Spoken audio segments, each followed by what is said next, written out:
සිය ආරක්ෂාව සඳහා ලබා දී තිබූ වාහනය නැවත ලබා දෙන ලෙස හිටපු ජනාධිපතිවරුන් වන මහින්ද රාජපක්ෂ සහ මෛත්‍රීපාල සිරිසේන මහතා විසින් ඉල්ලීමක් සිදු කර ඇති බව මහජන ආරක්ෂක අමාත්‍ය ආනන්ද විජේපාල මහතා පවසා සිටී.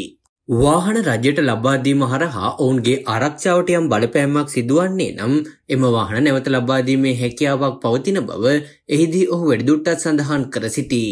එමෙන්ම ඔවුන්ගේ ඉල්ලීම පිළිබඳව මහජන ආරක්ෂක අමාත්‍යාංශය යටතේ ඇති ආරක්ෂණ සමාලෝචන කමිටුව වෙත මේ වන විට ඉදිරිපත් කර ඇති අතර ඔවුන් ලබා දෙන තීන්දුව අනුව කටයුතු කරන බවද මහජන ආරක්ෂක අමාත්‍යවරයා පවසා සිටී. ඒ අනුව මේ සම්බන්ධයෙන් විමර්ශනය කර සමාලෝචනයක් සිදු කිරීමට අදාළ අංශ දැනුවත් කර ඇති බවද අමාත්‍යවරයා පවසා සිටී.